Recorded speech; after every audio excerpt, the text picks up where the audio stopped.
Pessoal, boa noite. Eu me chamo Jorge Lopes Oi, pessoal, me chamo Ju Sampaio. e hoje estamos aqui, na sala com a dupla de intérprete, que é o Neto Oliveira e a Williana. Desejamos todos sejam bem-vindos a esse rito, do pitching, primeira edição do Periferia no Audiovisual.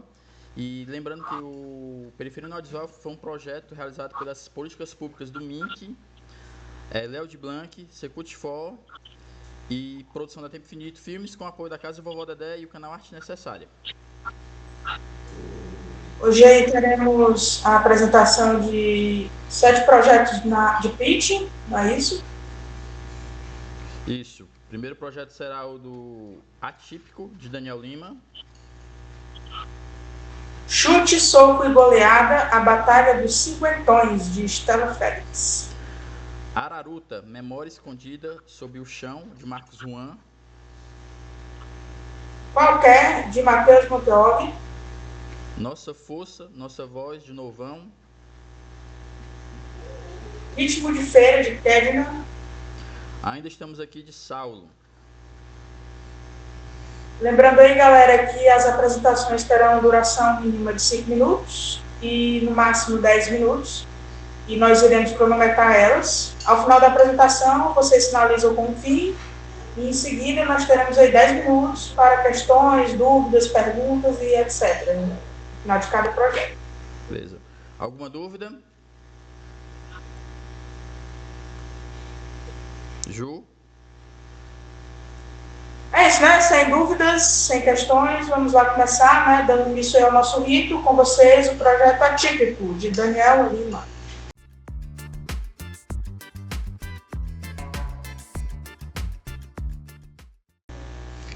Eu tenho uma visão para compartilhar com vocês.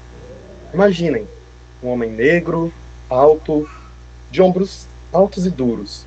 Parece que se ele estivesse encolhido contra o fio. Ele está em frente ao espelho. Não para se admirar, mas para se ajustar. Com cada toque na gravata, seus ombros se alinham. Sua expressão se anula. Ele está se tornando outra pessoa, vestindo uma máscara invisível para o dia que o espera. Meu nome é Daniel Lima. Sou um homem negro, estou usando uma blusa branca e sou aluno do 6º semestre do curso de Cinema e Audiovisual da UFC. Trabalho nas áreas de produção, microfonista e edição. E hoje estou aqui como roteirista para apresentar um projeto de curta-metragem atípico.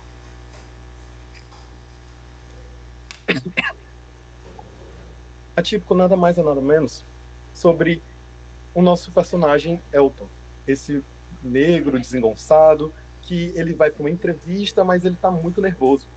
Ele treme, não consegue nem fechar sua porta, está com muita dificuldade. Ele vive numa casinha simples, sozinho. E, simplesmente tendo esse problema já de nervosismo, surge seu amigo, PJ, numa moto, buzinando, apressando ele. O menino, que já é um pouco nervoso, fala: não, quer saber? Deixa quieto. Ele sobe na garupa e ele vai junto com o seu amigo para o seu trabalho, para poder conhecer a empresa, conhecer todo esse novo canto. E quando ele chega nessa empresa, acontece uma seguinte tour para conhecerem o espaço, verem as dinâmicas, conhecerem cada nuance.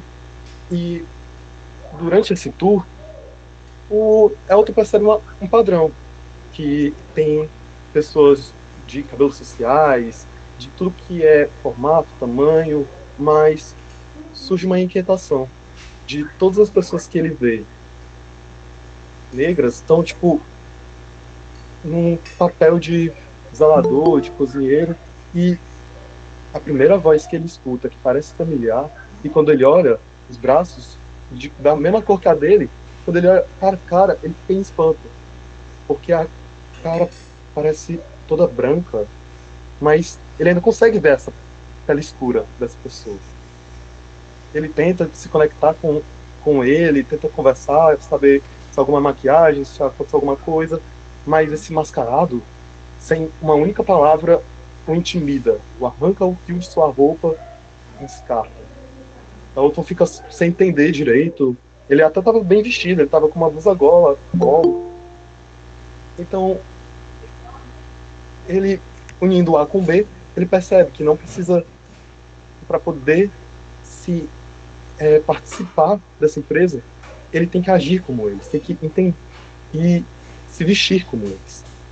Então, a gente passa essa jornada dele nessa introspecção, dele vendo, tipo, as nuances do lugar que ele foi posto para trabalhar até voltar para sua casa, na sua comunidade. Ele fica com essa puta decisão de se, tipo, para ser um deles, precisa agir como eles. Então, o Elton começa a mudar as coisas de sua casa, começa a tentar vestir novas roupas e anoitece. No silêncio dela, PJ chega. Ele bate a porta, ninguém atende. Ele abre e estava aberto. Ele encontra com seu amigo Elton. Eles começam a conversar. Ele tenta conversar, no caso. Ele não consegue muito. Elton não é mais aquele jovem amigo desengonçado. Ele é mais uma criatura que o sistema o forçou a se tornar. E num golpe de violência e performático, o Elton esmaga e neutraliza seu amigo, como se fosse para acabar com o último vínculo de que havia com ele. Terminando a nossa história com o Elton agora, essa máscara branca, essa roupa toda formal engomada e a comunidade aterrorizada com ele. Mas tá tudo bem agora. Pelo menos para aqui. O motivo de querer contar um pouco dessa história e dizer o porquê ela é possível de ser feita, porque ela é ambientada em um espaço. Bem, ambientada em um espaço, mas usando 3 locações. Sendo ela o espaço do trabalho, algum prédio realmente bem feito da UDO, as ruas e a casa. Eu coloquei aí como locação e bases a aldeota porque a graça de trabalhar com escuta é falar um pouco, é trazer um pouco a comunidade das quadras, que é um canto um pouco esquecido da aldeota. Então, não estou dizendo que eu quero dizer que a aldeota agora é um canto periférico. Não, nada disso. Mas dizer que eles vendem tanto essa ideia de luxuosidade que pegam esses grupos e jogam para nada. E é literalmente um Elton da vida. E a narrativa do curta-metragem, do atípico, ela se apoia na estrutura da ideia do pacto com o diabo, onde temos o personagem que sacrifica sua alma, a sua identidade e valores em troca de poder e aceitação. E o pacto de Elton é a sua tentativa de ascensão social, como um homem negro no mundo onde ele é indesejado. Assim, como transforma uma fábula antiga em um diagnóstico social contemporâneo, explorando o lugar limiar do pardo negro. Aquele que é visto como branco demais para a sua comunidade e, ao mesmo tempo, eternamente negro demais para os espaços de elite. Contudo, atípico evita o conflito simplista do negro contra brancos. A visão do projeto decide mostrar que o antagonista inicial é aquele primeiro mascarado que a gente conhece e a vítima final da jornada, que é o seu amigo PJ, são ambos homens negros, pois o roteiro aqui ele quer explorar como o racismo sistemático copita indivíduos para se tornarem os guardiões de sua própria opressão. A violência mais brutal da história é lateral, de negro contra negro, expondo a fragmentação e a dor internalizada que o sistema gera dentro da sua própria comunidade. E fica essa questão. Você vai ser mais um preto que passou a vida em branco, assim como Elton? Bem, um pouco essa questão aqui.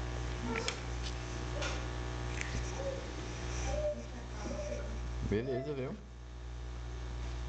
Gostei aí. Só parar aqui meu cronômetro. 16h30 aqui. Vou estourar. 10 minutinhos para tira dúvidas. Quem deseja pode levantar a mão, abrir a janela, a câmera e falar diretamente com o Daniel, beleza?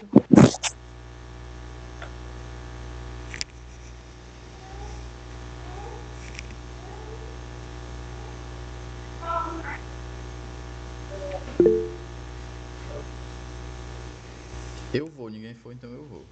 Vou baixar aqui. Me diz uma coisa.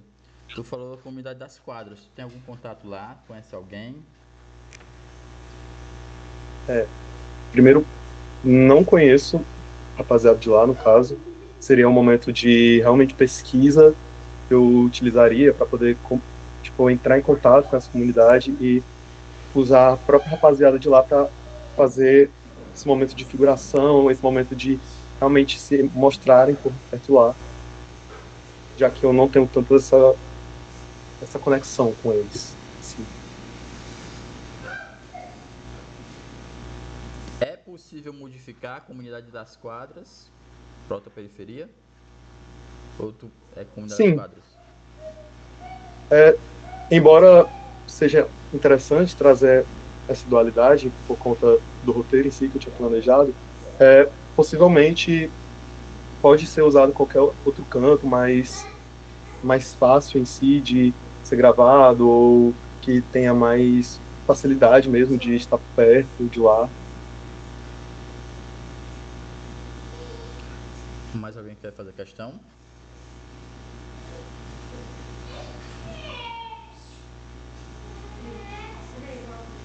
Ninguém falou, vou perguntar de novo, viu? Deixar a pergunta de todos. Me diz uma coisa. Tu não falou o que é que tu quer com o pitch. Você quer o quê? Ah, tinha esquecido dessa pergunta. Mas, pelo menos inicialmente, procuro, né, de produção, de produtora para poder produzir, finalizar esse curta-metragem para ele rodar em mostras e festivais de cinema, para que depois que a gente consiga concluir esse circuito, a gente possa disponibilizar ele pelo YouTube ou qualquer ou Vimeo, ou se fosse possível, eu acho que eu não sei se é algum streaming ou canal de televisão aberta, para que a gente possa deixar acessível para as pessoas. Assim como também no o que está planejado para, já pensando na acessibilidade também, é a questão de legenda, questão do uso dos intérpretes também, para poder chamar mais atenção e preencher mais para que a gente possa ter. Acho que deu para entender direito, né? Daniel, uma última questão para depois o Luiz fazer a pergunta dele. Você atualmente está só com o roteiro finalizado ou já tem um projeto escrito? E me diz uma coisa, se tu tiver o projeto escrito, tu tem desejo de concorrer a edital, a formar equipe para concorrer ao edital? Atualmente é só o roteiro escrito e eu vou apresentar de novo uma coisa que eu deixei no slide que eu não, que era o Rodrigo Anteros e Jader Nascimento, que são dois alunos da UFC. Pelo menos eu acho que o Jader já se formou. E como ele já tem muita intimidade também, o Rodrigo, ele é um rapaz, eu acho que de 1,80 e pouco, se não me engano, 1,90 e pouco. Então, e eu já trabalhei com ele, então a gente tem um possível elenco já em mente sobre com quem trabalhar, as possíveis referências de artes dele. E ainda não estou com o projeto escrito, mas ainda mais pensando em, tipo, em escrever ele para poder depois realmente tentar concorrer a algo.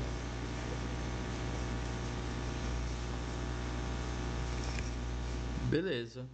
Tem possível elenco, né? Não tem problema de mudar as locações. Tranquilo. Luiz, fique à vontade. Boa noite, pessoal. Todos me escutam?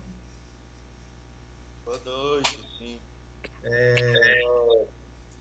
Daniel, gostei bastante da tua apresentação, da história. E aí tem algumas perguntas que eu acho que tu já respondeu. Quando o Diógenes fez a pergunta, né, se poderia ser alterada para uma outra comunidade, o porquê, né, da comunidade das quadras. Aí a minha pergunta é justamente qual o tempo, né, desse curta-metragem que tu tá pensando, o tamanho da equipe, né? Acho que tu já respondeu uma parte aí explicando, né, os dois atores.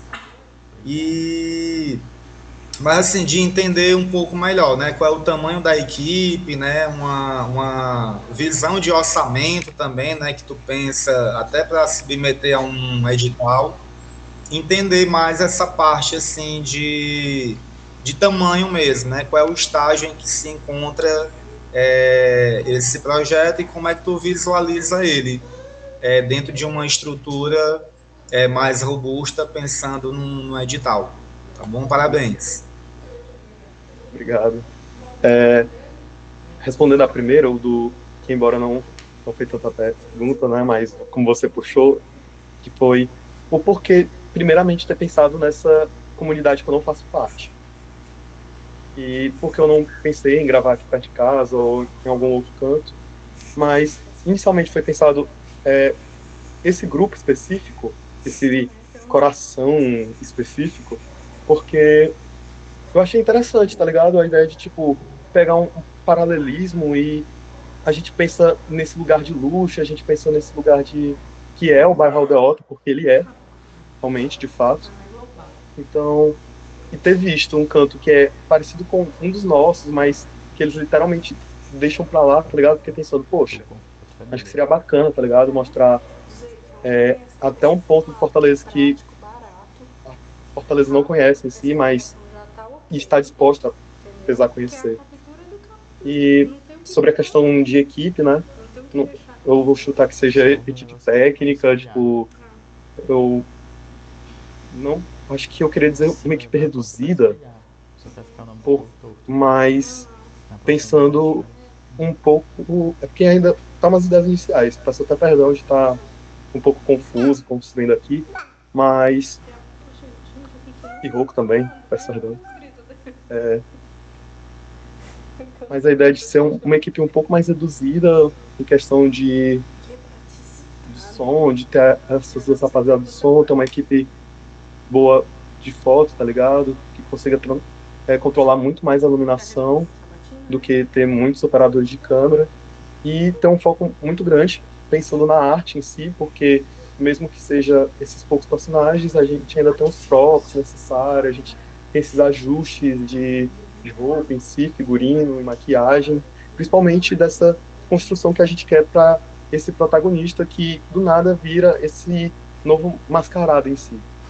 Se essa vai ser só uma maquiagem toda branca, se vai ser uma máscara posta em cima, como eu trouxe na referência da máscara do Tyler, the Creator, no seu álbum, na sua personagem Saint Chroma, ou no Jonda, na música Hat Trick, que é a cara do personagem dele é todo pintado, né? E eu tenho certeza que eu acho que conseguiria, tipo, arcar pensando no... Não me lembro se foi... Não me lembro qual era o edital que tinha de 120 mil, mas eu acho que conseguiria arcar muito bem. E a duração, a gente planeja ser um curta-metragem de 10 a 12, 15 minutos por aí, uma média que é aceitável, que a gente sempre pensa, mas o porquê eu vou dar o foco no 10 minutos é pelo fato de ser uma história realmente muito rápida para se contar e que vai ser muito contada através desses momentos de arte. Próximo projeto. Vamos lá. Ju, por favor.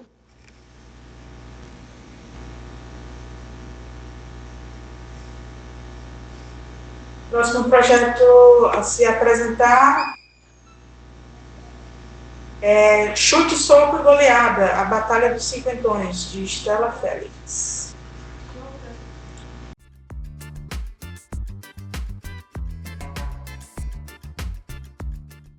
Oi, gente, boa noite. Eu me chamo Estela Félix, sou jornalista e realizadora audiovisual. E, bom, eu estou trazendo aqui um curta-metragem chamado Chute, Soco e Goleada, a Batalha dos Cinquentões. Ele é um curta-metragem, né? Vai ter aproximadamente uns 15 minutos. O gênero dele é comédia, e ação. Foi pro negócio de prêmio. Aqui, o negócio do prêmio. Ele conta a história de Francisco. Ele é um homem de 65 anos, né? Ele é morador do bairro Jardim da Sema e ele que é o líder do time de futebol amador chamado Turma dos Cinquentões, do bairro Jardim da Sema. Ele percebe que ao lado tem a quadra de futebol do Álvaro N, que está abandonada, tomada por matos. Ele tem a ideia de revitalizar aquele lugar fazendo um torneio, né, um campeonato amador. Ele convoca o pessoal ali para poder competir.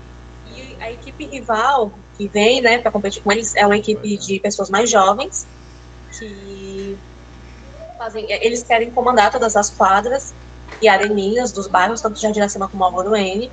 Então eles encurralam os cinquentões na rua antes de começar a partida e metem a peia. Durante, né, o jogo de futebol, eles jogam areia na cara,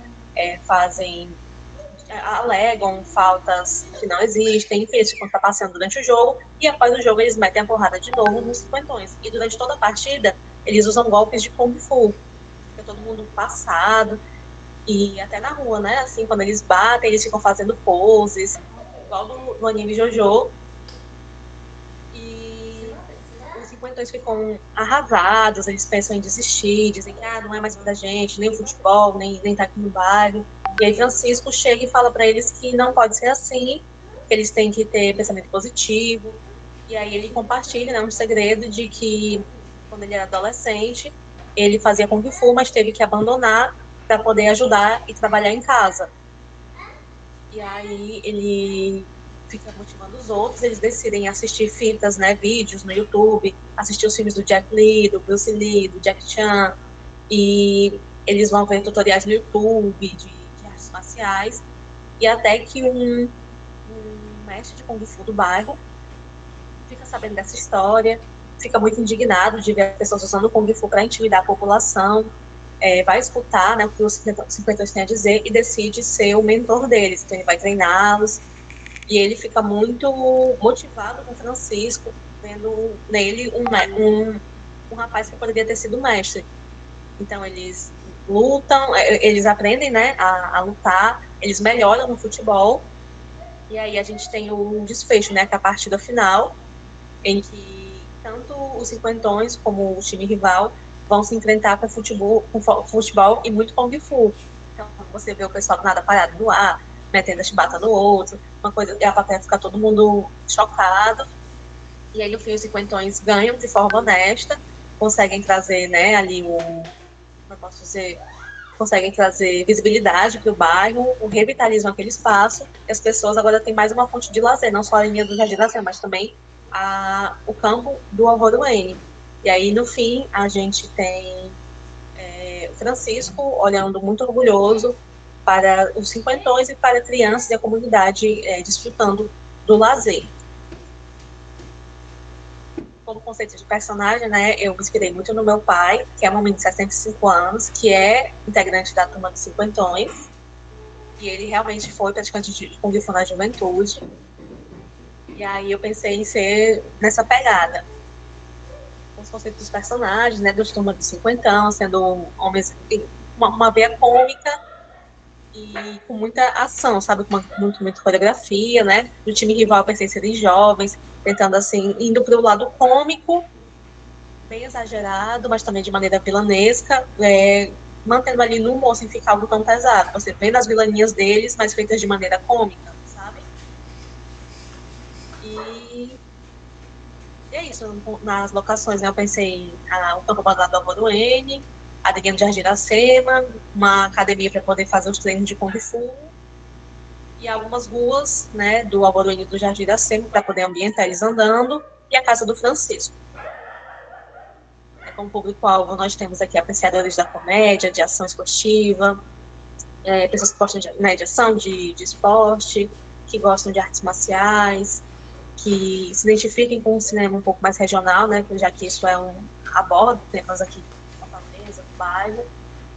E eu quis fazer esse curta como uma denúncia também social, porque a quadra do Alvorene realmente está abandonada, e eu quis trazer para cá, né, para poder ver se também pressiona o poder público. As minhas referências foram os filmes Kung Fu Futebol Clube, o Kung Fusão e o Cine Hollywood, nessa pegada de trazer a ação mais regional para a gente. E, né, devido à batalha, né, de Kung Fu, a faixa etária é a partir de 12 anos. E com esse projeto eu pretendo, eu quero botar ele em mostras, em festivais, quero, quem sabe, no futuro, né, dependendo da aceitação pública, conseguir transformar ele em longa-metragem. Então, eu estou atrás de atores, de pessoal para compor a produção. Então, tudo que... você precisa de quê? De tudo, exatamente. Precisa assim, de tudo, quem quiser colaborar também. É isso, gente. Espero que vocês tenham gostado, né? Quero levar ele para tudo que for possível. Obrigada. Estela, eu gostei muito, viu? E vamos para as questões, tá bom? Mas antes, gente, eu vou ter que abrir um outro link e vou compartilhar com vocês, beleza? Aí nesse novo link a gente começa a tirar as dúvidas com a Estela. Saindo aqui, um momento. Gente, aí vem esse prêmio aqui, olha, putaria, se eu soubesse que tinha pago, vou pagar. Vou pagar.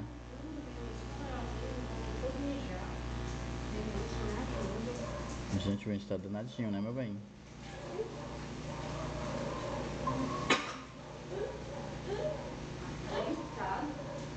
Eu vou já. Calma. Eu já tenho que botar no bloco pra ver quando você tá lá fora. Não sei como é o não. Só que eu vou ficar uma comigo.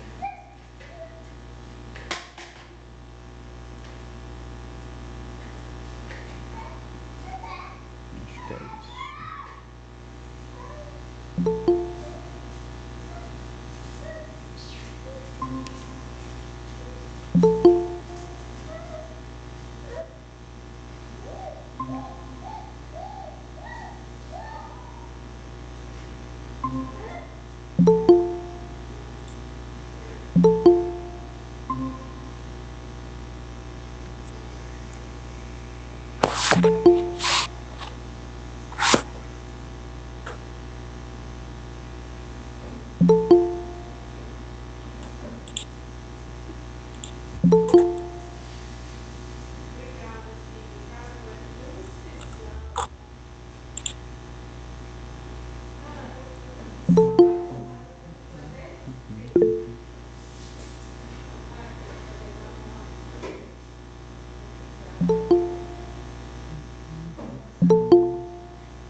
Todos na sala.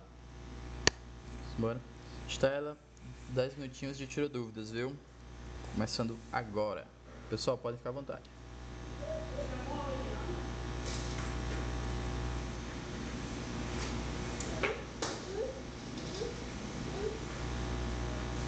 Pois vou começar, viu? Vou fazer a questão, beleza? Estela, é legal, é um filme que aparentemente eu acho que tem uma pegada, eu acho possivelmente ser algo comercial, viu? Já que tem bastante comédia, comédia a gente sabe que sai no cinema brasileiro, né? Me diz uma coisa, tu pensa em ser curta, mas tu tem uma ideia de desdobrar para uma longa-metragem? Isso. Começar com curta, né? Por conta do orçamento e tudo. E aí, mais pra frente, conseguindo mais recursos e mais aceitação, aí transformar num longa ou, quem sabe, até numa série também. Ou então, por que não os dois?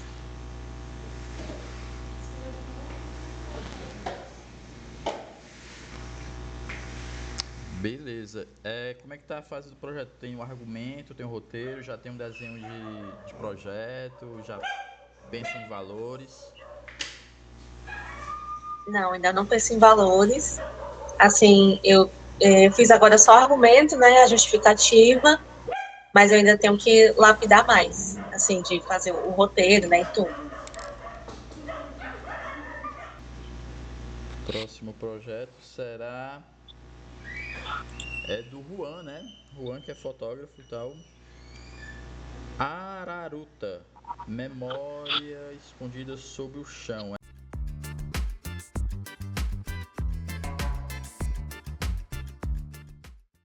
Araruta, memória escondida sob o chão. Antes de falar do filme, né, falar de mim, eu sou o Juan, tenho 28 anos e eu trabalho com audiovisual há uns 6 anos. Esse filme, ele é um filme que ele tá em processo de pré-produção mesmo. Ele tem um viés mais científico. É uma parceria minha com a Sinara, que é uma pesquisadora da Araruta, e ela me convidou para fazer parte desse projeto. E eu estou fazendo a parte audiovisual dessa pesquisa, né? Ela pesquisa Araruta e eu estou escrevendo o filme em conjunto com ela. Deixa eu ver o que eu posso... O filme ele tem uma duração de 20 minutos e é um documentário. Ele conta a história dessa família, da família do Estevão. Ela é uma família indígena da comunidade dos Tremembés da Barra do Mundaú. E a relação deles com a Araruta, ela começou a partir de uma doença, né, de uma intolerância à lactose da filha do Estevão. E a menina não ganhava peso, não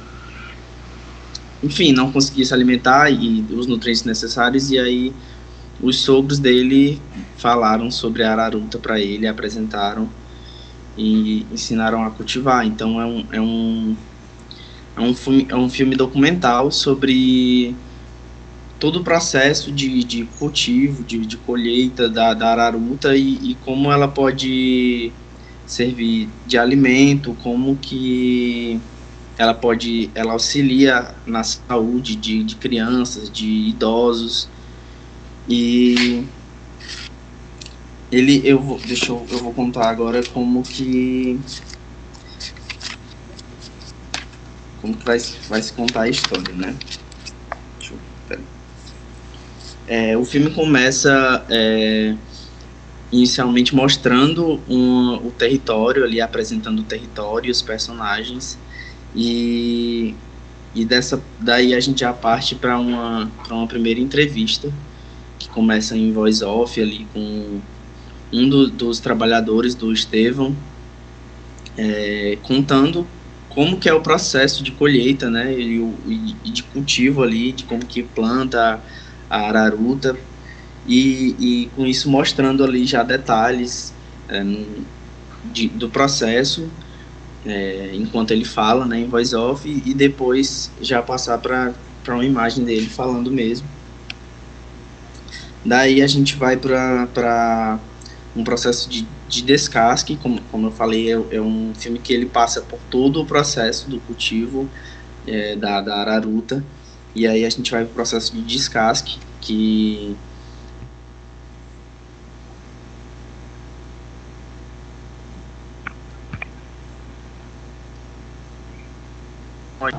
e aí a gente vai mostrar como que é feito esse processo, e logo após a gente vai para uma entrevista com uma das pessoas que fazem parte desse processo do descasque, e ela vai explicar técnicas de descasque, coisas que eles foram descobrindo com o passar do tempo, que melhoram, que facilitam esse trabalho do descasque, da Araruta, porque a Araruta, ela é... Deixa eu passar até para esse próximo slide. A Araruta, ela é uma erva, e que dá esse fruto, né, esse negócio que parece uma mandioca, e disso aí você faz uma fécula, você faz goma para tapioca, você faz diversas coisas, né? Ainda estão pesquisando como que ela pode ser usada, e aí é um processo que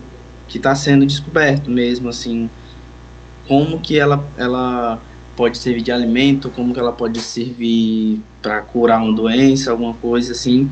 E aí vai ser toda uma pesquisa. Esse filme ele auxilia essa pesquisa, entrevistando as pessoas, né?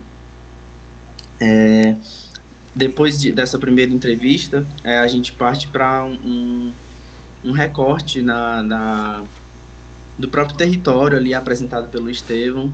Ele vai mostrando os lugares, né, ao redor. O Estevão, ele é um cara que ele plantou mais de 5.000 mudas lá no território, na Barra do Mundaú.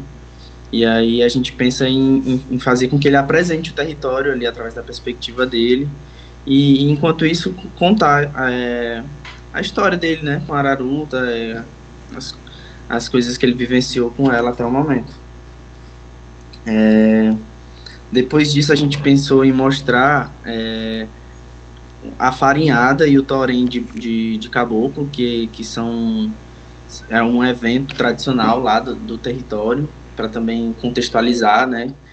A farinhada é de mandioca, não é da Araruta, mas ela é um evento muito forte no território, que leva visitantes de fora, né, que não são indígenas.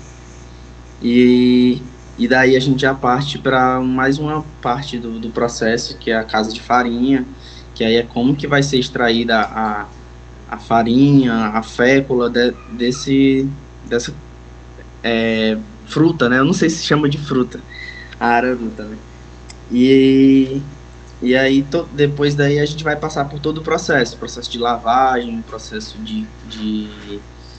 ela é tipo torrada, né, para virar mesmo a fécula e ter durabilidade. E a gente finaliza com mais algumas entrevistas, né? Uma entrevista com os sogros, que foram quem ensinaram o Estevão a produzir, né, a araruta. Depois a gente entrevista a Herbene, que é a líder da comunidade, né? E ela também é uma outra produtora de araruta e de mandioca. E aí a gente vai entrevistar ela para ver a perspectiva dela sobre a diferença de como é cultivar uma, como é cultivar a outra, porque elas são parecidas, mas tem muitas divergências, muitas diferenças no processo de cultivo. E aí a gente vai entrevistar a esposa para que ela conte essa história com a filha, como que foi que aconteceu para eles chegarem até a araruta. E a gente finaliza com o Estevão contando quais são as perspectivas dele com a araruta, com esse comércio, né, que é uma coisa que é um produto que não é nem muito conhecido, e essa é a grande dificuldade dele, que é divulgar, que é apresentar, né, porque muitas pessoas não conhecem, não sabem nem como que usa a araruta, para que usa a araruta, e aí a gente quer conversar com ele e entender essa questão das dificuldades, de como que está esse processo de apresentação, de levar para feiras, para comercializar, e é isso. Para a equipe, já adiantando perguntas, né, para a equipe desse documentário, deixa eu falar logo onde vai ser gravado, né? Eu botei aqui na terra indígena Tremembé do Barra do Mundaú. Para a equipe desse documentário, eu pensei numa equipe reduzida, 6 pessoas no máximo. Eu pensei nos diretores, né? Eu e Sinara, eu também como diretor de fotografia, e aí um operador de som, um estilo e uma produtora. Como é um documentário, é uma coisa de bem baixo orçamento mesmo, assim, a gente vai precisar mais de equipamento e ali custos com deslocamento e hospedagem, né? Hospedagem e alimentação. E eu acho que é isso. Eu acho que por enquanto é isso. Se vocês quiserem fazer perguntas. Para exibir, só para finalizar, para exibir, a gente pensa, como ele é fruto de uma pesquisa, a gente pensa em exibir ele gratuitamente no YouTube e também procurar, através de editais, salas de cinema populares, não só em Fortaleza, mas eu botei como exemplo o Cine Teatro São Luís, o próprio Dragão do Mar, né, o Cinema do Dragão, E aí, através desse pitch, eu queria colaboradores para ajudar mesmo nesse processo de conseguir um edital, para fomentar a produção desse filme. E é isso.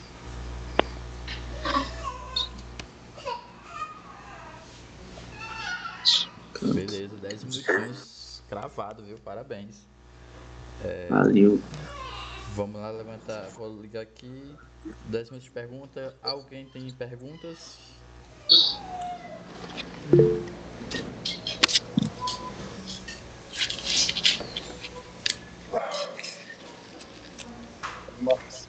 Beleza. Boa noite. Eu, primeiro, parabenizar, tá ligado? Ficou muito foda. E queria muito saber como que você citou que você também seria o diretor de fotografia. Aí eu queria saber qual a sua visão principal, tá ligado? Para a fotografia, desse projeto em si. Eu para esse projeto, assim... eu esqueci, inclusive, de mencionar uma coisa que complementa isso que eu vou falar. A gente também quer fazer uma exibição desse filme na comunidade, né?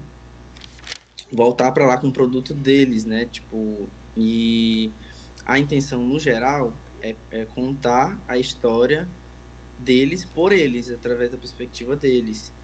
E na fotografia, eu queria ter essa influência também, assim, eu penso como que eles querem ser vistos, como que eles querem ser apresentados e até onde pode apresentar também. Porque eu tenho muito incômodo com a questão de outras pessoas contando histórias que não são delas, sabe? Tipo, e fica uma coisa meio de invasor ali que vai e toma a informação, o que é que seja, explora e vai embora e é isso. E aí eu penso em usar o próprio território como cenário, assim, no geral, a casa da família. Eu já pude visitar lá o território e é tudo muito lindo, assim. Ele mora perto de... É incrível, ele tem um riachozinho em frente da casa, assim, e nos fundos da casa, além de ter essa mata que ele mesmo plantou, né, dessas 5.000 mudas, para trás dela ele tem dunas. Então, tipo, é todo um cenário muito bonito. E eu queria explorar tudo isso, né? Mostrar tudo isso, mostrar a casa de farinha, as casas antigas, né? Tem muita casa de ancestrais, de gente idosa mesmo, que até consome a araruta. Então, tipo, a minha perspectiva é mostrar eles através deles mesmos, assim, como eles querem ser vistos, né? Não sei se eu respondi a pergunta, gente.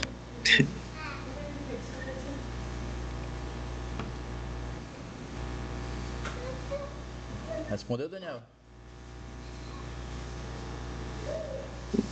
Não respondeu. Eu tenho uma pergunta, Juan. Eu fiz aqui várias notas e tal. Me fala um pouco sobre essa pesquisadora. Quem é ela? Ela é da região? A Sinara, ela é uma gastrônoma. Ela é mestranda na UFC. E a gente se conheceu no meu antigo trabalho, no IPRED. E ela pesquisa a araruta justamente nesse lugar científico de saber como que ela agrega como alimento, como é que a gente fala, como uso medicinal. Então ela chega até ele, o Estevão, né, e entende as necessidades dele mesmo, né? Tipo, o que o Estevão não entende sobre a araruta, como que mudanças no processo podem afetar o produto. E aí o que ela faz? Ela coleta amostras das várias fases do processo e leva para laboratório. Tem acesso a laboratório e ela entrega essas respostas para ele, né? Que é também uma contrapartida para a comunidade. Ela, inclusive, entregou uma receita de biscoito. Ela desenvolveu um biscoito através da fécula da araruta. A gente produzir tapioca com ela também. Então, ela tenta fazer do mesmo jeito que no filme. A ideia é, tipo, devolver o que é extraído para a própria comunidade, né? Para eles usarem a benefício próprio. Não. Gostei. Rapaz, gostei, viu? Matheus, só tirar outra questão aqui com o Juan. Você já tem base lá, né? Pelo visto, você já tem uma base para ficar lá. Você acha que vocês levariam quantos dias para gravar um material? O processo de produção dela, o inicial, ele leva uns 3 dias. Na colheita, raspagem ou corte que eles falam, e depois a lavagem, né? Só que essa lavagem, ela precisa ser lavada por 6 dias seguidos. Aliás, secagem, né? Depois da lavagem, ela precisa ir para secagem por 6 dias seguidos, assim. E aí eles secam ela no sol mesmo. Eles põem elas em bacias ou em caixas d'água e expõem no sol e ficam por 6 dias. E aí depois desses 6 dias é que eles vão produzir a fécula mesmo, né?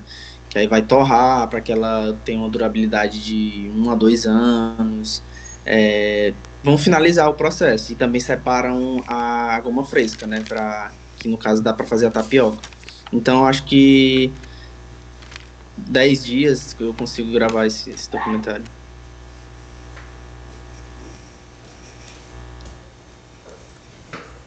Perfeito. Matheus, sua dúvida? Mancho, o que tu acha que fez tu ter vontade fez tu escolher, né? Falar sobre esse tema aí.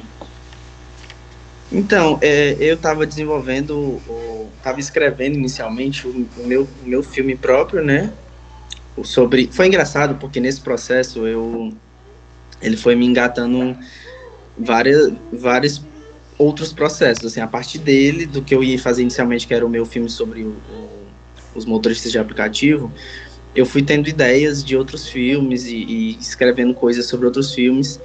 Só que como esse filme ele já está no processo, assim, ele tem um roteiro já, ele tem um roteiro preparado, mas ele não tem argumento, eu nunca escrevi argumento, a Sinara não é uma pessoa do audiovisual, então ele já está mais com uma base melhor, eu resolvi trabalhar em cima dele até para ajudar no nosso processo de pré-produção, né?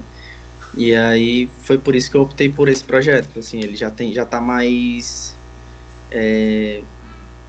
maturado, eu acho, do que os outros, e eu preferi dar mais tempo para os meus outros projetos. Massa. Pessoal, tem 3 minutos para questões. Quem vai perguntar alguma coisa, fica à vontade.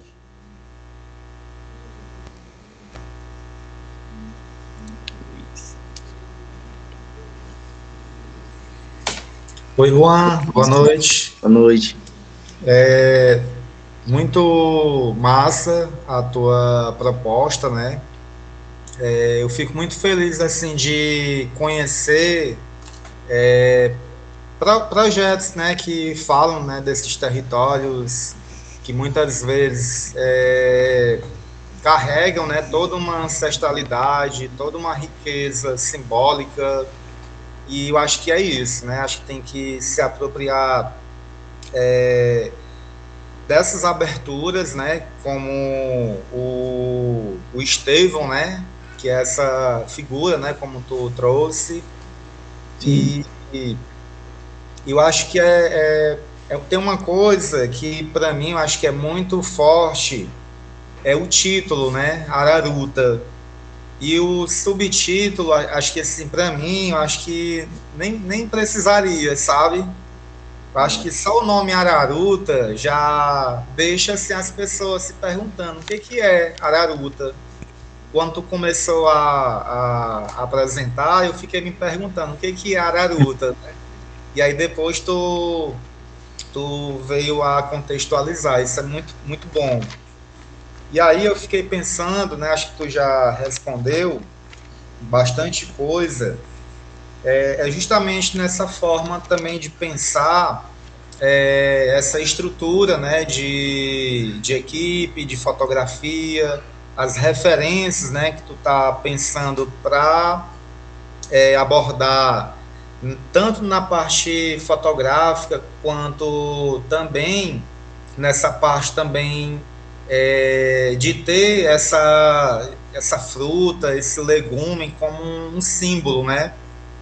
Me lembrou bastante um trabalho de uma artista visual, eu não sei se você conhece, que é a Juliana dos Santos. Ela é Juliana dos Santos. Vou compartilhar aqui que ela tem um trabalho que é sobre o azul, a partir da flor Clitoria ternatea. E aí ela desenvolve alguns alimentos e compartilha, né, com o público a partir desses estudos e alimentos, né, que essa flor permite gerar, né, uma série de alimentos, né, como tapioca, chá. Então eu fiquei pensando também como é que é pensar a fotografia, né, e a parte mesmo mais, não digamos teórica, né, mas de pensar nessas relações para o documentário, né? E aí eu não sei se seria uma pergunta, acho que a minha fala é mais nesse sentido de contribuir de alguma forma. Massa. Parabéns aí. Obrigado, Luiz. Estourou um minutinho, mas tem uma pergunta aí, faça aí rapidinho.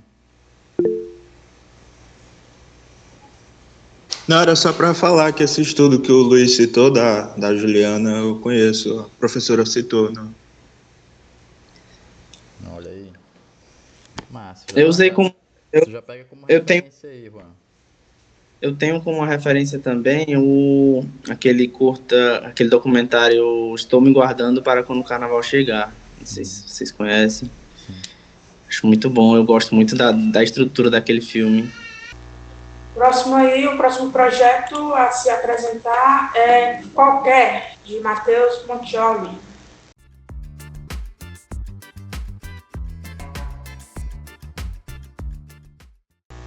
Boa noite, gente.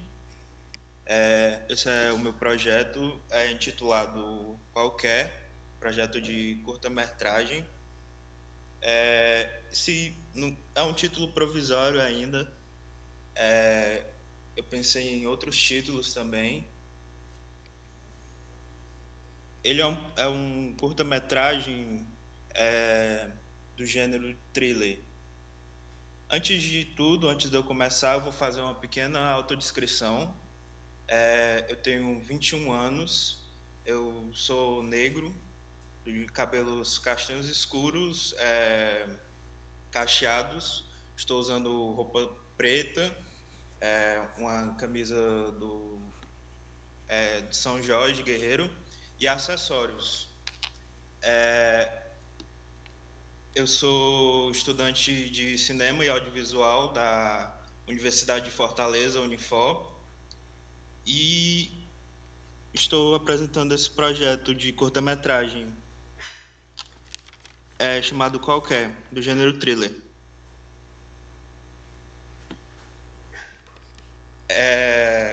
O projeto conta a história de um vizinho que ele é obcecado pela sua vizinha, Pietra, que ela é uma digital influencer. E ele planeja sequestrar ela e manter ela em cárcere privado, para ter ela ali só com ele, sabe? E certo dia ele consegue colocar esse plano em prática, sabe? E ela acaba sendo sequestrada por ele e ficando aprisionada num cativeiro. Daí, durante o decorrer da história, ela precisa planejar como ela vai fazer para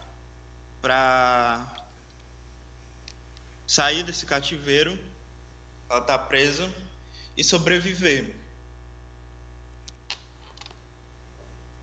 Alguns dos meus objetivos com esse pitch é conseguir apoio, né, a carta de apoio, conseguir parcerias tanto dentro daqui do curso do roteiro para o audiovisual, como aqui no curso de cinema e audiovisual aqui na Unifor, e como no teatro também. Eu fiz curso de teatro, tenho conhecimento de alguns atores no teatro, e sou ator também. Eu poderia atuar também nesse projeto, dirigir e atuar.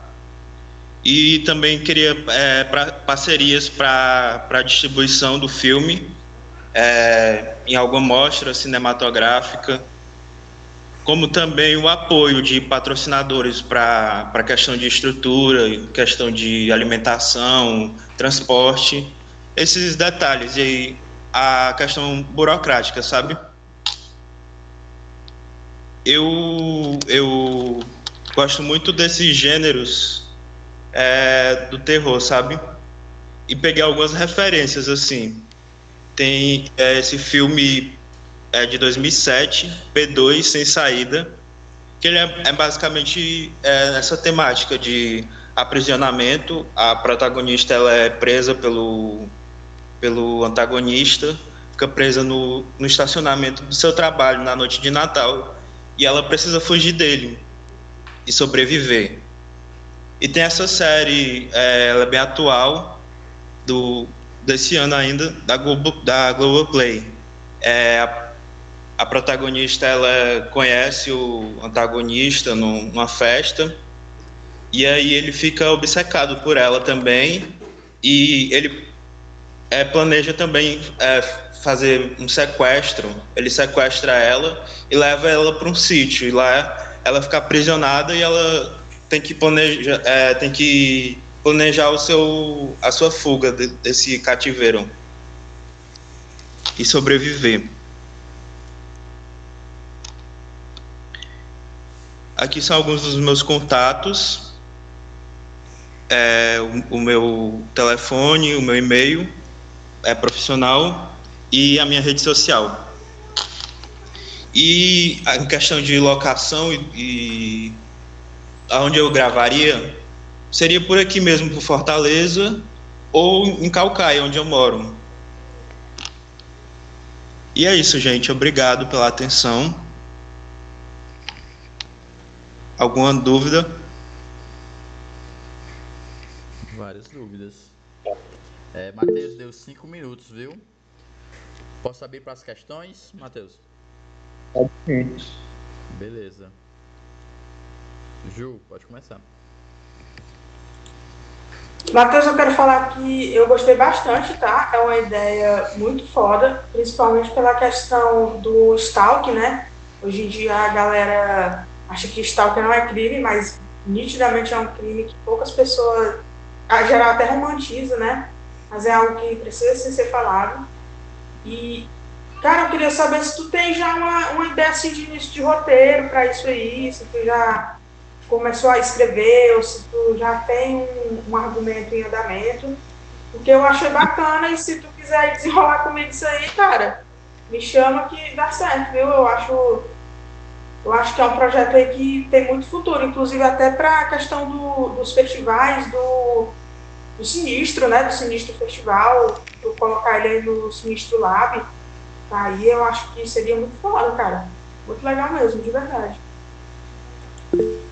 Então, eu comecei a escrever o argumento agora para entregar aqui no curso da periferia no audiovisual, não é isso? E eu já tenho meio que uma ideia de início de roteiro, sabe? E esse roteiro eu estou desenvolvendo ele também aqui na cadeira do curso. A gente está fazendo a cadeira de roteiro 1, e a gente está meio que desenvolvendo alguns projetos de roteiro para curta-metragem. Aí eu estou desenvolvendo essa ideia aqui também na cadeira do curso.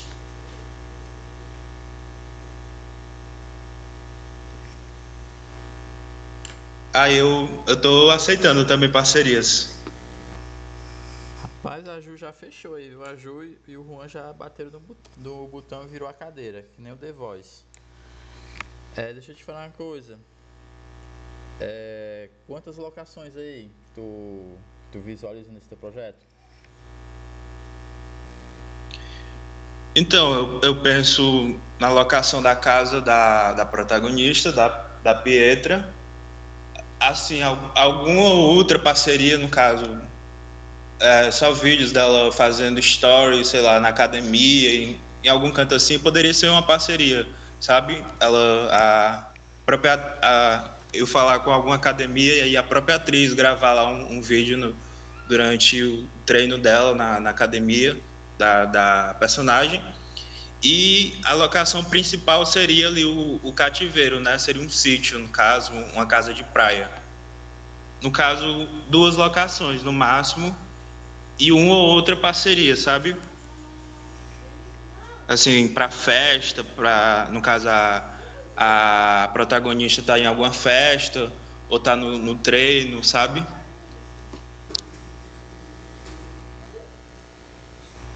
Perfeito, gostei, acho super viável, viu? Pouco elenco, 2 pessoas como elenco. Eu penso em 2 ou até 3, não sabe? Poderia ter a mãe da protagonista também. Eu tô maturando mais essa ideia, sabe? Se vai existir uma mãe para ela, se vai existir um ex-namorado. Eu tô pensando nesses como é que chama, os coadjuvantes.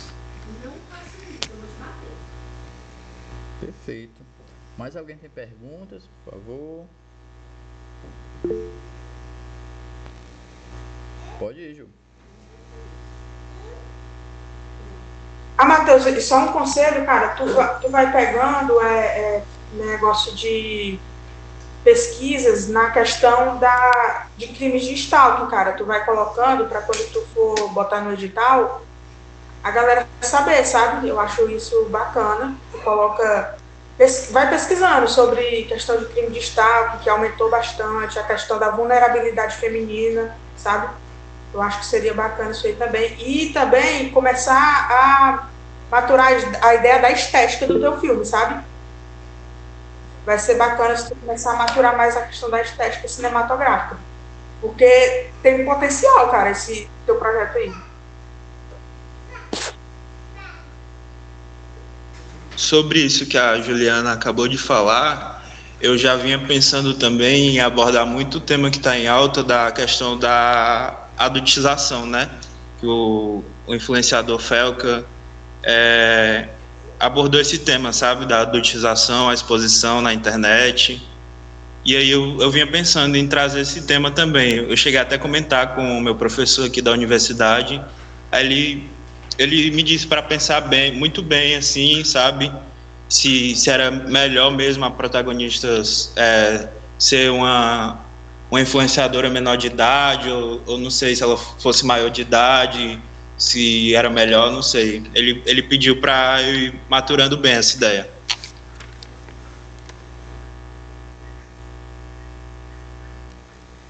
Perfeito, Matheus. Pessoal, a gente tem 5 minutos para fazer perguntas. Alguém tem mais questionamentos sobre o projeto?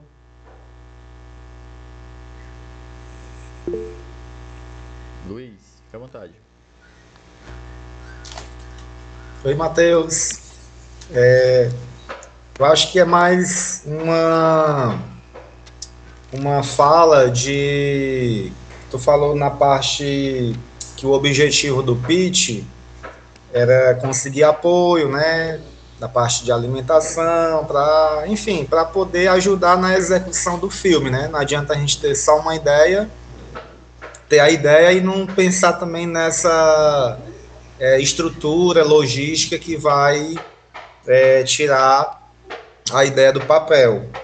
O Diógenes, ele tem muita experiência nessa parte também, né? Ele pode ajudar bastante.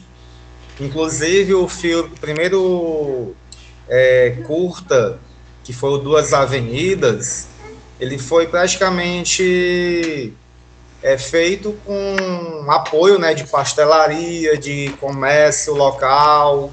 Então é importante também tu começar a mapear esses possíveis financiadores do teu filme, os que tu tem mais acesso, pensar justamente nessa estrutura que tu tem ao teu redor, que vai afetar diretamente a tua locação, né? Que tu falou que pode ser em Fortaleza, como pode ser em Caucaia, mas que lugar mais específico de Fortaleza, né? Que lugar mais específico de Caucaia?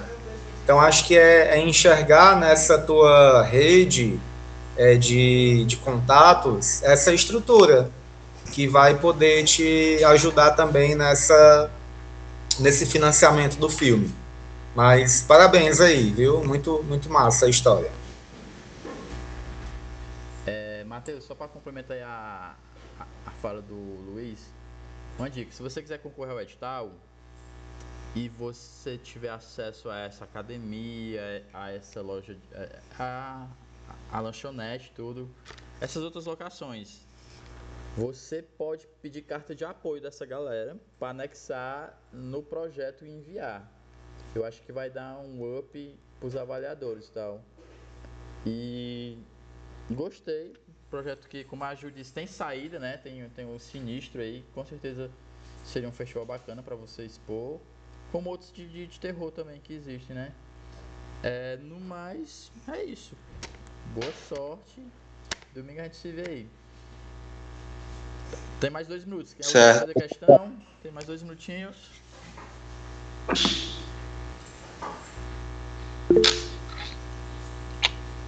Fala, Estelinha.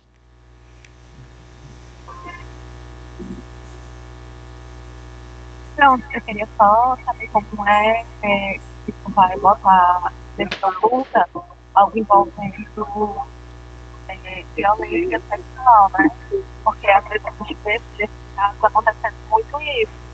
E eu acho que não é tão interessante. Tipo assim, eu acho que tem que ter um cuidado em como abordar isso, para que não seja mais uma questão, talvez, assim, sei lá, de fetiche. Para quem assiste, a gente vê muitos filmes, principalmente por homens, né? Que eles botam só para chocar e não vai criar um debate construtivo. Aí seria só essa questão dele.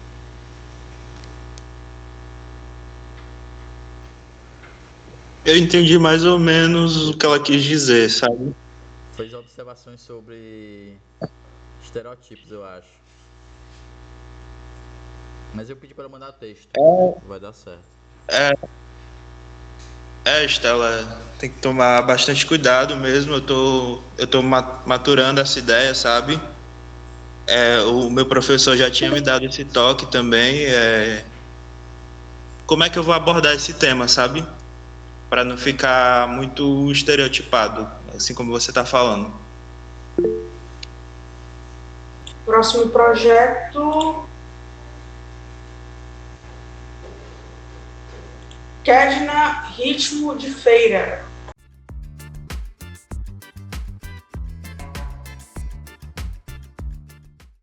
Oi, pessoal, boa noite, meu nome é Kézia. Eu sou uma mulher pálida, de cabelos longos e franja, uso vestido branco, com ampla preposição instantânea. Eu sou estudante de audiovisual e roteirista do projeto de curta-metragem Ritmo de Feira. É um drama de 15 minutos voltado para o público adolescente da periferia. O curta será exibido como primeira tela em mostras e festivais e tem como foco o sonho, o corpo e a resistência diante da dureza do cotidiano. Lívia é um adolescente que vive na periferia de Fortaleza, carrega nos ombros o peso da rotina, os compromissos da escola, os corredores da feira e uma pequena confecção da mãe. Ela tenta encontrar brechas para as suas vontades. Em silêncio, ela guarda o desejo improvável que é ser bailarina. E ao descobrir uma audição para uma escola de dança no centro da cidade, ela enxerga uma chance de seguir o sonho. Mas o caminho se revela mais árduo do que ela imaginava, porque ela não tem dinheiro para passagem, não tem o apoio familiar e está sobrecarregada de obrigações. Então ela vê o seu sonho ser testado. A mãe, preocupada com o futuro prático da filha, insiste que ela foque no trabalho. E ainda assim, Lívia persiste, ensaia sozinha, adapta coreografias, improvisa como pode.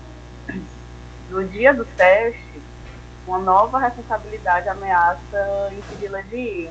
E diante do impasse, ela toma uma decisão arriscada: faltar ao trabalho e ir sozinha até o centro. Na audição, cercada por meninas com anos de preparo e roupas profissionais, Lívia dança com o que tem e com o que é. Talvez não vence, talvez nem passe, mas naquele instante, seu corpo expressa o que a rotina tenta abafar. Que ela existe, que resiste e que ela sonha. A narrativa tem como tema o enfrentamento diante das limitações impostas pela desigualdade, revelando como o corpo e a arte podem ser instrumentos de transformação. Ritmo de Feira é um filme que vai falar da busca do sonho em um cenário de desafio. E para concluir, quero com esse pitch colaboradores, né, que queiram somar ao projeto para inscrição em editais, apoio com equipamentos e parceria de coprodução. E é isso. Aqui são algumas imagens, né, assim, para a gente ter uma noção. Se trata de uma bailarina e ela vive nesse meio entre os afazeres e o sonho da dança.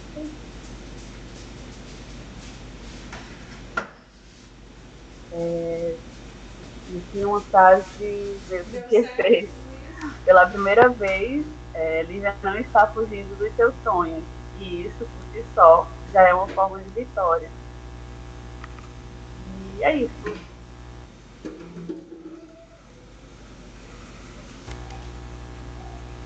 Três minutos, viu, Kedna? Legal. Gente, eu só queria dizer que vocês estão me humilhando aí nos designs, viu, gente? Eu sou péssimo com design. Então, de parabéns. A apresentação de vocês está muito bem trabalhada, muito bem feita. E é uma história muito legal, Kedna. É uma história muito real, né? Essa dualidade da vida, assim, de buscar ser artista e ter que se sustentar, ter que pagar a conta. Olha, meu Deus, o gato me deu-lhe uma voadora. Pera aí, gente. E aí, eu acho um filme também muito possível, como falaram dos outros, né? E que tem uma história muito bacana para ser explorada aí, essa questão até da própria cidade, né? De você evidenciar esses espaços da cidade. Isso pode ser muito legal para fotografia, né? Tu trazer esses cenários de Fortaleza e tal. Só dar parabéns mesmo. Obrigada. Sim, eu também acho muito interessante, né? Mostrar essas áreas em que elas até são conhecidas em muitos lugares, tipo a feira de Fortaleza e a feira da madrugada, né? Muito conhecida, mas o interno, né? As coisas que atravessam esse lugar e as pessoas que estão ali é bem desafiador. As histórias que estão por dentro de tudo isso. Vou tentar tirar agora.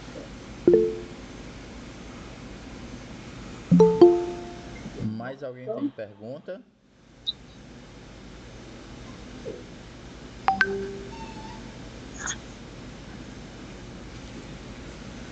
Pois eu vou fazer minhas questões, viu, aqui. Eu acho um filme acessível e tal. O público, acho que consegue atingir o público, sim. Eu gosto do nome Ritmo de Feira e tudo. Eu acredito que tem pouco elenco, né, nesse projeto. Como? Tem pouco elenco. Sim. Pouco elenco.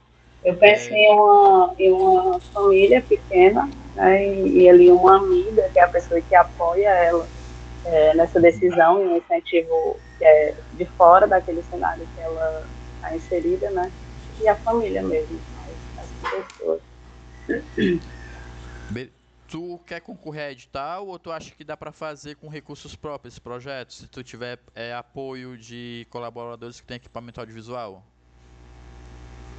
Olha, se eu tiver apoio, eu vou tentar fazer fora de edital. Mas eu vou ficar tentando as duas coisas, sabe? Eu já quero deixar o projeto, já quero começar a desenvolver mais o roteiro e preparar o material também para edital. Eu não sei se tu já tá escrevendo o projeto, já tem tipo uma ideia assim de quantos dias dá para gravar, uma semana, 4 dias? Olha, eu imagino uns 4 dias, porque para pegar esse intervalo ali do transitar da feira, né, que é uma coisa da madrugada, que vai de um dia para o outro, é a continuação disso, ela indo ao colégio, e um outro momento em que já vai ser na sequência, né, que é a audição, acho que uns 4 dias. 4 dias cheios ou meio turno? Acho que cheios. Perfeito. Tem alguém tem questões? Porque se deixar eu vou perguntar direto, viu?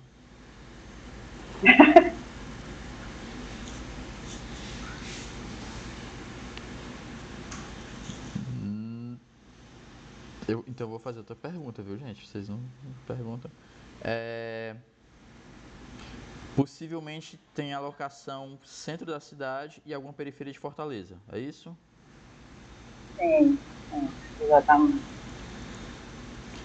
Tu já tem, assim, referências de atrizes? Não. Eu tenho, assim, umas noções de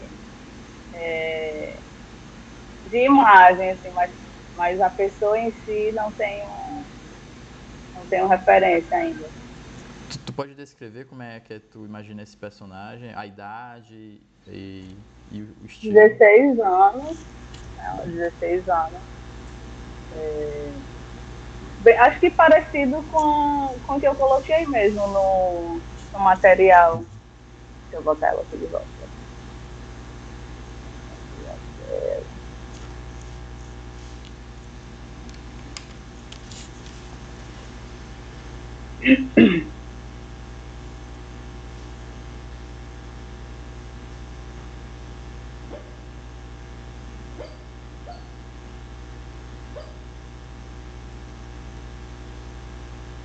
Tá aparecendo? Tá sim.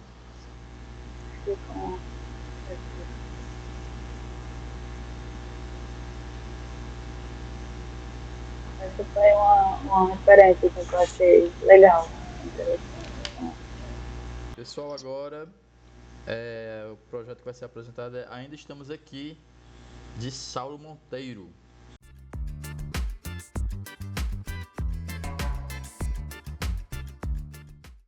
Bom, pessoal, boa noite. Eu sou o Saulo, vou fazer minha autodescrição aqui. Sou um homem branco, cabelos encaracolados pretos, estou vestindo uma camisa vermelha. E é isso. Deixa eu ver, eu não estou conseguindo colocar em tela cheia aqui. Deixa eu tentar de novo. Eu acho que agora foi. Bom, o projeto Ainda Estamos Aqui, ele é um documentário sobre a resistência à ditadura militar no Ceará. Eu estou pensando em fazer ele longa-metragem mesmo. O gênero é mais histórico, né, social biográfico, 90 minutos. Público-alvo, né, os jovens e adultos que se interessam por essa temática, né, de democracia, política, direitos humanos e tudo mais, história, né, ciências humanas no geral.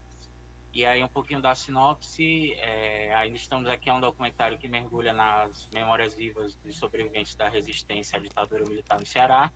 Através de depoimentos intimistas, o filme revela as cicatrizes e as vitórias de homens e mulheres que enfrentaram a repressão, a tortura e a perseguição em nome da liberdade. E aí, enfim, eu estava pensando até em outro título já, porque ficou meio clichê esse negócio, porque Ainda Estou Aqui, né? Mas eu quis trazer esse título também como uma forma de brincar, porque o Ainda Estou Aqui meio que retrata muito a questão da resistência, mais do ponto de vista de um político e da família de um político, né? E aqui, nesse caso, é uma luta popular mesmo, né? Da população em si, de militantes e tudo mais. Movimento estudantil, teve um movimento religioso também, né? Contra a repressão. Então, por exemplo, o Walter Pinheiro, né? Que foi torturado na infame Casa dos Horrores, que ficou lá, se não me engano, em Maranguape. E também tem outros militantes, né? Que essas histórias permanecem pouco contadas, né? Muita gente ainda não contou essas histórias. E aí o documentário ele tece esse mosaico de resistência, né, resiliência e a busca por justiça. E o documentário prova que a memória é a mais potente arma contra o esquecimento, né? E essa é uma das palavras que define o filme, né? E esse projeto, a memória. Aí vamos lá, um pouquinho da história. O primeiro ato, né? O contexto da ditadura militar, né? Do golpe de 64. Essa apresentação do contexto político, né? Tanto nacional quanto do ponto de vista do Ceará. E aí explorar esses movimentos estudantis, movimentos sindicais, movimentos religiosos, né? Que se opunham a esse regime.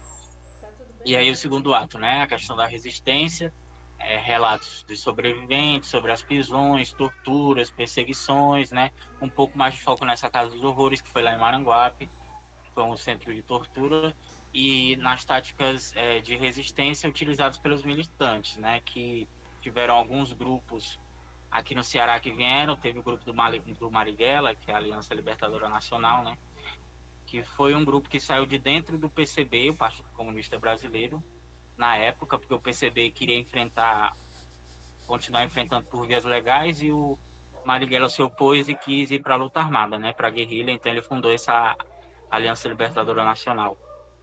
E aí tiveram alguns grupos que vieram para cá, para o Ceará, tiveram outros grupos que são ligados ao PCBR, mas não o PCBR de hoje, porque existiu o PCBR dos anos 60, né, que é o Partido Comunista Brasileiro Revolucionário. E aí também tiveram alguns focos de treinamento de guerrilha aqui no estado, né, para treinar a galera para mandar para o Araguaia, que era um foco de guerrilha contra a ditadura militar. E aí o terceiro ato, legado, né, reflexão sobre o impacto desses eventos na sociedade cearense, brasileira. A luta pela memória, a verdade e a justiça, né, continua sendo fundamental para gerações atuais e também as gerações futuras.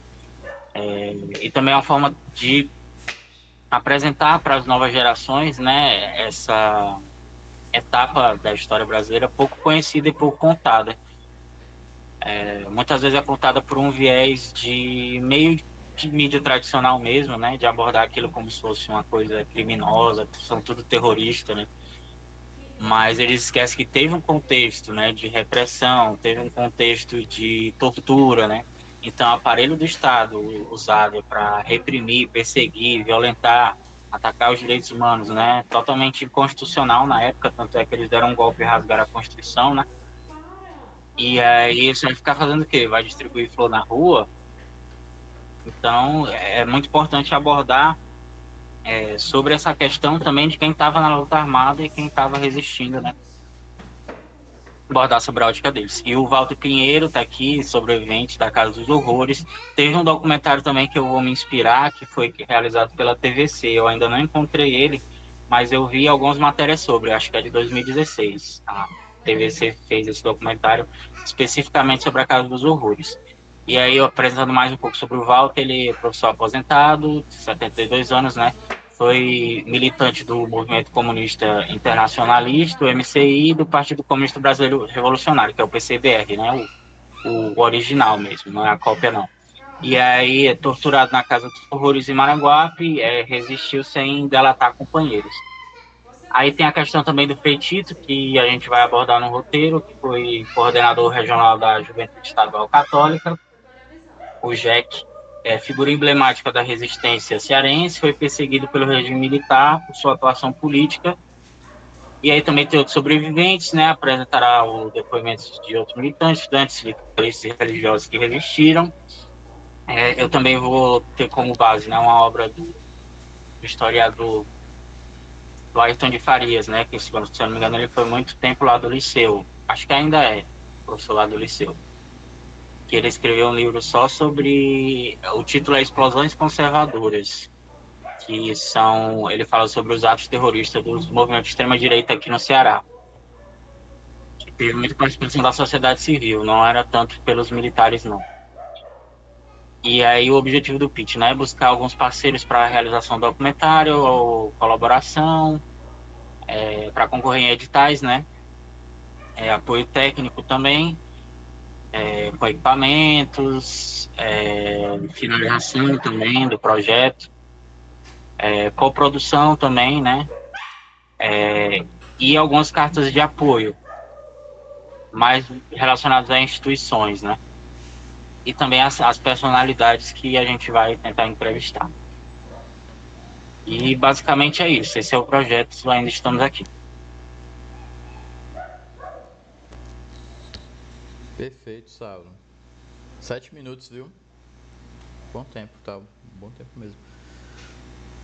Questões, pessoal? Quem tem questão para fazer pro Saulo, por gentileza, fiquem à vontade.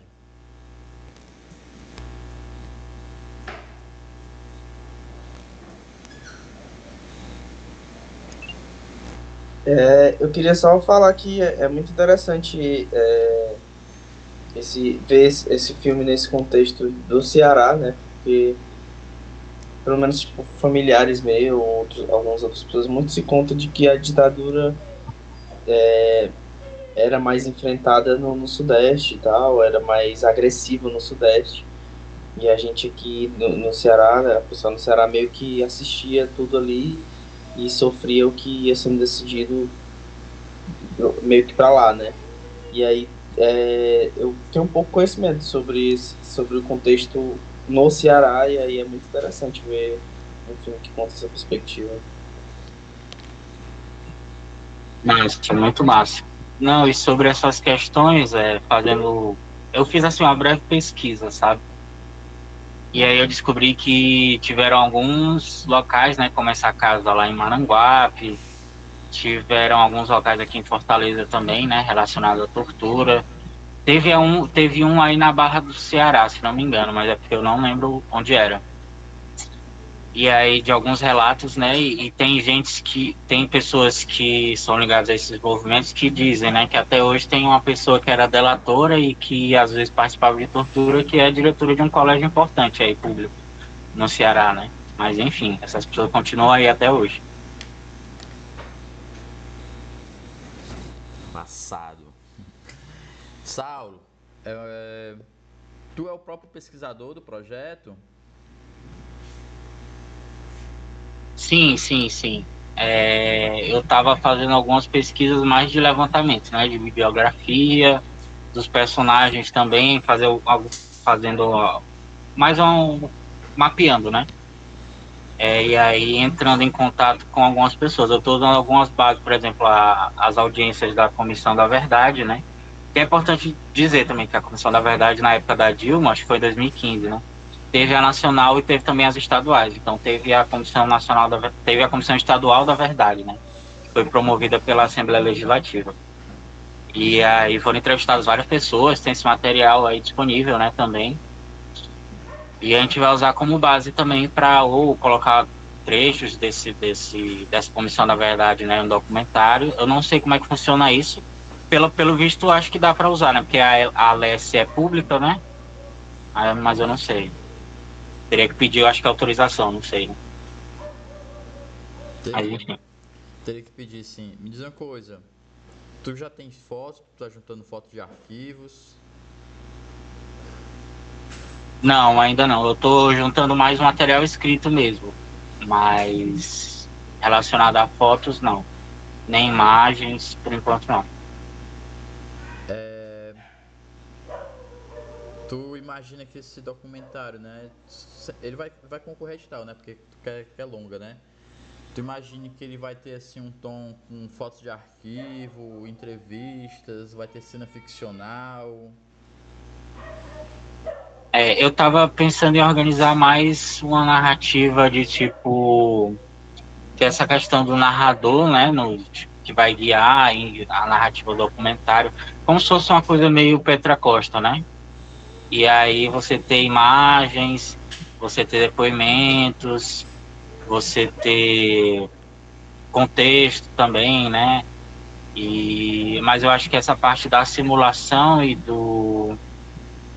eu acho que mais não sei, porque eu ainda estava pensando nessa questão também, né? De abordar a questão da tortura, como é que vai ser, se é muito impactante, se vai precisar de pessoas para, digamos que simular isso, né? Atores, mas não sei, eu estava pensando em fazer algo mais, não tão impactante, né? Mais suave nesse sentido, né? Como é porque é complicado dizer suave também, né? Para esse contexto. Mas eu acho que, por exemplo, a forma como Ainda Estou Aqui abordou a questão da tortura foi interessante, porque teve algumas cenas explícitas, mas eles não focaram tanto. Então eles abordaram de modo assim que pro público não ficou aquele negócio, né? Tipo, enfim. Perfeito. Uma última questão, viu? Saulo,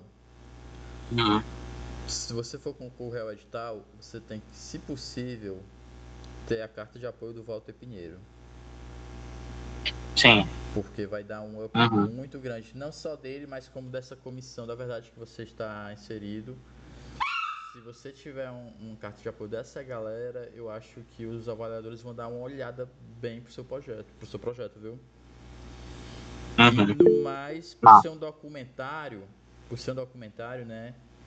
Tu já vai ter que colocar a rúbrica de pesquisador também, né? Porque se você tiver uma equipe de 2 pesquisadores ou 3 pesquisadores com você vai fluir. Fora o roteirista, entendeu? Mas eu gostei do seu projeto, viu?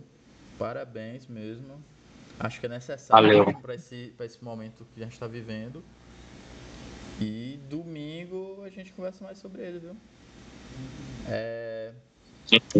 Temos mais 5 minutos para fazer questões e a Estela está com a mão levantada. Estela, pode tirar sua dúvida com ele. Então, Saulo, porque tu falando aí, né? Não sei se tu conhece a Rosa da Fonseca. Ela era do Crítica Radical. Ela já faleceu faz algum tempo. Aí eu não sei se ela teve envolvimento de ser talvez torturada na ditadura, uma coisa assim. Mas acho legal também conversar com o pessoal do Crítica Radical. Pode ser que tu consiga algumas informações também lá. Pelo menos nas vezes que eu fui, eles foram super, super receptivos, né, também. E eu lembro que lá na Secult For, quando eu estagiava, lá na parte de baixo tem um memorial da resistência, porque lá funcionava um local de tortura das pessoas. E aí foi transformado na Secretaria da Cultura, né? Aí também é um local talvez legal para tu pesquisar. Massa. Obrigado aí pelas sugestões. Eu vou anotar aqui para incluir no roteiro depois.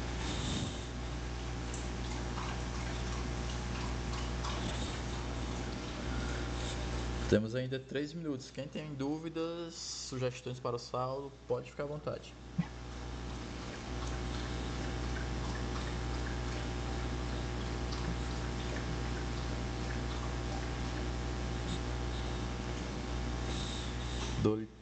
Dou-lhe uma, dou-lhe duas, dou-lhe 3.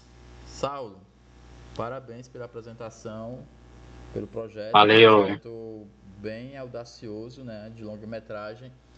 Fique sabendo que caso você tenha um projeto pronto, bem redondinho, e for concorrer ao edital, você vai concorrer ao edital já com algumas pessoas grandes aqui do estado e já vá com a mente já preparada para um sim ou para um não. E com o projeto redondinho, ele não vai ficar somente para a Secult, né? Você pode também, se você tiver uma produtora com registro na Ancine, você pode concorrer às próximas chamadas da Ancine, né? E no mais é isso. Eu acho que domingo Só uma dúvida, existe edital para média-metragem, não? Existe, é difícil sair, mas existe. Tinha um aberto eu até tava agora. Pensando... Tinha um aberto até agora da CPLP, Comunidade de Língua Portuguesa. Estava aberto um edital que era de curta e de média. Existe possibilidades. Na Secult For, Saiu já. Nesse ano já saiu de média-metragem. Na Secult é curta ou é longa.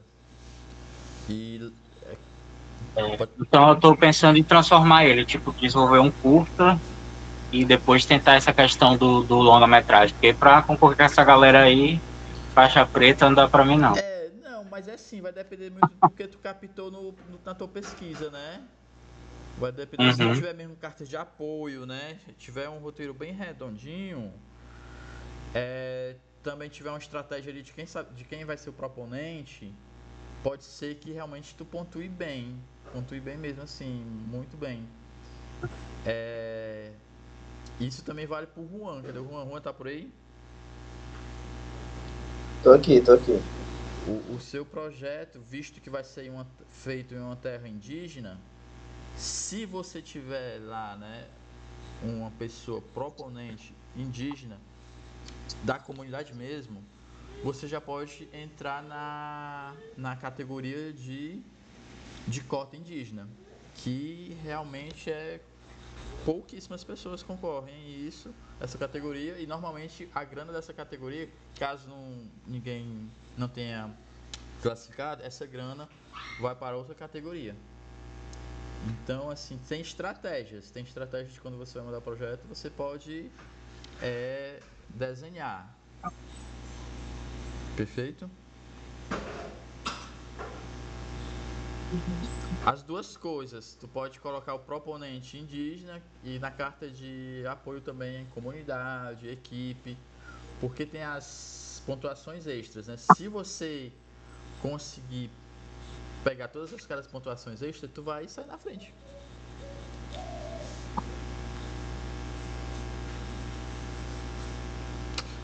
Beleza?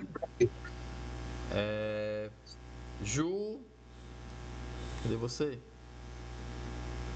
Saulo, eu queria saber, uma pergunta na verdade, se tu tem interesse, cara, em fazer um documentário sobre isso, porque eu acho bacana esse tema, acho muito necessário, porém é um tema que a gente raramente vê e praticamente não vê no Nordeste, no Ceará, no geral, como foi o impacto da ditadura por aqui.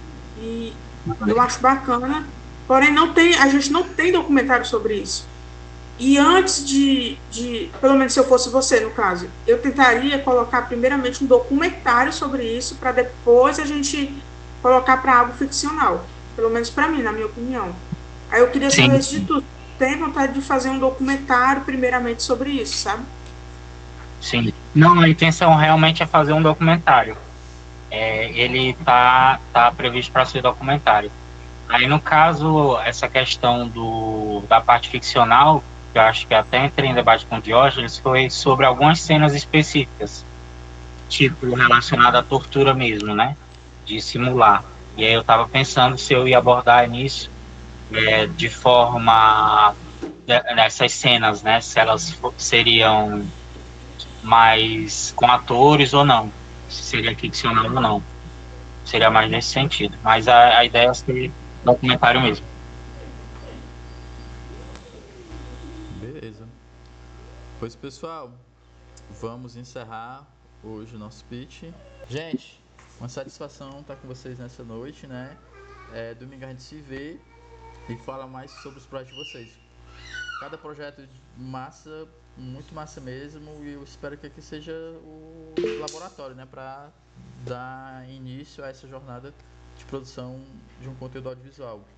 Beleza? Ju, quer dar um alô pro pessoal? Bem, pessoal, gostei de todos os projetos, né? Todos aí têm potenciais em áreas diferentes, né, do cinema e do audiovisual. Queria também agradecer, porque vocês foram minha primeira turma do módulo de estética cinematográfica, foi minha primeira experiência. Espero que eu tenha sido a mais clara possível nesse quesito. E espero que a gente se veja aí futuramente em outras salas de aulas e em outras oportunidades. E é isso. Obrigada a todos e todas e todos.